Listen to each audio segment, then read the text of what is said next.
So Jampanna గారు ఎట్లా చూస్తారు ఈ లేఖకు సంబంధించి కానీ ఈ కేంద్ర బలగాలు మళ్ళీ వెనక్కి వెళ్ళడం కానీ రాష్ట్ర ప్రభుత్వంలో ఉన్నటువంటి పోలీసులు కూంబింగ్ నిర్వహించాలన్నటువంటి అంశం కానీ ఈ 3 అంశాలు చూస్తూ ఉంటే ఏమనిపిస్తాం? నేను ఇప్పుడు ఒక్కొక్క విషయాన్ని మనం వివరంగా విశ్లేషించాలి. మొదటగా మనం విశ్లేషించవలసింది ఏంటంటే 6 నెలల కాల్పుల విరమణ అంటే జగన్ పేరుతో వచ్చిన ప్రకటన. ఈ ప్రకటన ఎప్పుడు వచ్చిందంటే కరిగుట్టల లోపల దాడులు అంటే చివరి దశలో ఉన్నప్పుడు ఆ సందర్భంగా తెలంగాణకు సంబంధించిన గ్రౌండ్స్ బలగాలు అంటే 3 లేదా 5 చనిపోయినప్పుడు ఈ వార్త వచ్చింది. అది అంటే ఈ వార్తకు సంబంధించిన దానిపైన కూడా చాలా కన్ఫ్యూజన్స్ ఉన్నాయి.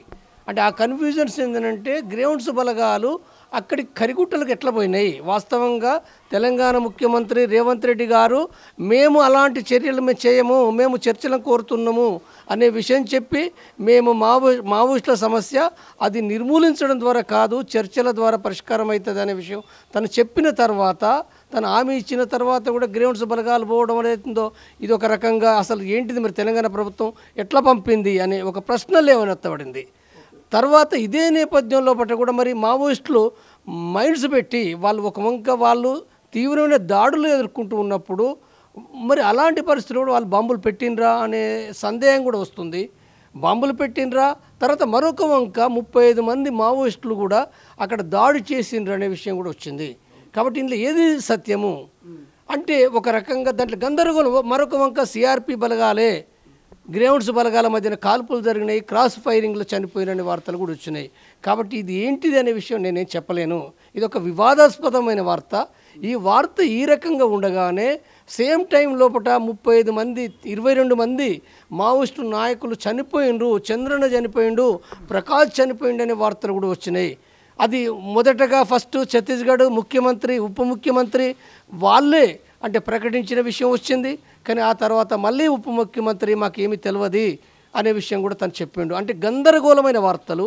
ఈ వార్తల మధ్యలో పట్ల కూడా ఇప్పుడు ఈ 6 నెలల కాల్పుల విరమణ ప్రకటన ఎట్లా అర్థం చేసుకోవాలి అంటే ఇది నిజమా అబద్ధమా అంటే దాంట్లో కూడా మనం కొన్ని పరిశీలిస్తే నేను 4 రోజుల కానీ చూసినా నేను ఎక్కడ కూడా ప్రకటన చేయాలి. ఇది మొదటి ప్రకటన నేను చేసే విషయం. దీంట్లో అంటే ఈ దాడుల మధ్యన నష్టాల మధ్య లోపట వాళ్ళు ఆల్రెడీ గతంలో పట్టినే వాళ్ళ పార్టీ సీసీ కాల్పుల విరమణకు కట్టుబడి ఉన్నట్టుగా శాంతి చర్చలకు సిద్ధమైనట్టుగా వాళ్ళు ప్రకటించిండ్రు. కాల్పుల విరమణ నెల రోజులు ప్రకటించారు వాళ్ళు. కానీ వాళ్ళ ఒక తెలంగాణ కమిటీ, ఇది కేంద్ర కమిటీ కాదు, తెలంగాణ కమిటీ లోపల ఒక ప్రతినిధిగా జగన్ స్టేట్మెంట్ అది కేంద్ర కమిటీ తరఫున కూడా ఇవ్వలేదు. మనం ఆ లేఖను గమనిస్తే కేంద్ర కమిటీ తరఫున లేదు. ఒకటి. రెండో విషయం ఏమున్నదనంటే అందులో అసలు ఇది ఎవరికి చెప్తుంది? కాల్పుల విరమణ మేము ప్రకటిస్తున్నాం అనేది అంటే వాళ్ళు ప్రకటిస్తున్నారు కాబట్టి ఎవరు విరమణ చేయాలి? తెలంగాణ ప్రభుత్వం చేయాలా లేదా మొత్తం కేంద్రం చేయాలా? ఆ స్పష్టత లేదు. ఆ లేఖ ఎన్నిసార్లు చదివినా అందులో ఆ స్పష్టత లేదు. అది లేకపోవడమే కాదు చాలా అదొక లూజ్గా ఉన్నది. ఒక స్టేట్మెంటు చాలా లూజ్గా ఉంది. కాబట్టి ఈ లూజ్గా ఉన్నప్పుడు అది అనుమానాస్పదంగా ఉంది. అంటే ఈ లేఖలు కూడా ఎందుకు అనుమానాస్పదంగా ఉన్నాయి అనుకున్నప్పుడు ఒక సందర్భంలో పట అక్కడ కరిగుట్టకు బాంబులు ఉన్నాయని చెప్పి మావోయిస్టుల పేరు మీద వచ్చింది కూడా మనకు తెలుసు. అదొక్కటే కాదు, దామోదర్ చనిపోకుండా మావోయిస్టులు ఇచ్చిన ప్రకటనగా దామోదర్ చనిపోయిన ప్రకటన కూడా వచ్చిన విషయం కూడా తెలుసు మనకు. అంటే ఒక గందరగోళాల మధ్యలో వచ్చే స్టేట్మెంట్ను ఇవాళ అర్థం చేసుకునే దాంట్లో చాలా సమస్య ఉన్నది. అయినప్పటికీ నేను మాట్లాడే విషయం ఏంటంటే జగన్ స్టేట్మెంట్ నిజమే అనుకుందాం, నిజమే 6 నెలలు వాళ్ళు కాల్పుల విరమణ ప్రకటిస్తారు అనుకోండి. నేను నమ్మను. వాళ్ళు ఇవ్వడానికి ఒక స్టేట్ కమిటీ ఇవ్వడం సాధ్యం కాదు. కేంద్ర కమిటీ ఉండగా తర్వాత కేంద్ర పరిధి లోపల ఈ కాల్పుల విరమణ చర్చల ప్రక్రియ కేంద్ర పరిధికి సంబంధించిన విషయం మాత్రమే. అలాంటిది ఉండి దానికి తిరిగి నేను ఇస్తాడని నేను నమ్మను. కానీ అయినప్పటికీ పాఠకుల సందేహాలను దృష్టిలో పెట్టుకొని నేను మాట్లాడే విషయం ఏంటంటే ఇప్పుడు నాకంటే ఎక్కువగా తెలంగాణ ఇంటెలిజెన్స్ అధికారులకు రాష్ట్ర ప్రభుత్వానికి చాలా స్పష్టత ఉంటుంది. ఆ లేఖ నిజమా అబద్ధమా వాళ్ళకు తెలుసు.